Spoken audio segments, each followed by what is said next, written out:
Hey guys out there, thanks so much for coming to watch this video. I'm super excited to show you our bundles. So we'll get straight into this and show you exactly how this works. This is now presented here in the Space page. So if you go into your account and you check out the Space section, you'll see products, bundles, and categories. This here is just my little demo account. So in here, I'll go into bundles. You'll see there is nothing in here right now. And I want to make a bundle.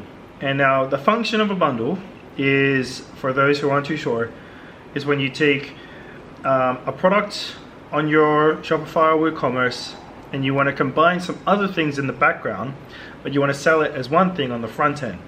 So you sell your product on the front end as one single unit with a couple of products inside, but then as that order is created, we will get that order and be able to break it down into its pieces and be able to have quantity added to each one. So we'll make the first one here. It's pretty straightforward. I'm going to call this two speakers and two speaker set. I'm going to call it and give it a SKU that's unique to the bundle. So two speaker set, something like that. Pretty straightforward. So and the SKU cannot be connected or be displayed as another SKU to something else. It has to be completely unique for this to work. So I'm going to say this is two speakers of X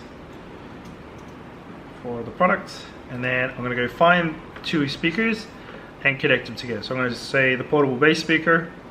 I'm going to have not one of those but two of them. So when this bundle is made, it's going to come in and it's going to say, okay, this portable bass speaker, two of them when I sell this on the front end. So now I've got my bundle. Yeah. When you open up your bundle, you'll see here that the SKU for what it is stated at the top, the description of what it's going for, and it will see on the right hand side here what actual SKU it is and the expected quantity that it will be sending out for this order to work. You also have a little section here of the order log, so when your orders start pumping through this SKU or this bundle, you'll be able to see every time that has been broken down into your order section from your products. And that's pretty much how it works. So if you have any bundles that you have on your online sites and platforms and you don't want to pay for those subscriptions anymore for bundle breakdowns or anything like that, this will help take care of all that for you. And if you have any questions, just email me back about them and we'll make this better and better as we go on. Cheers!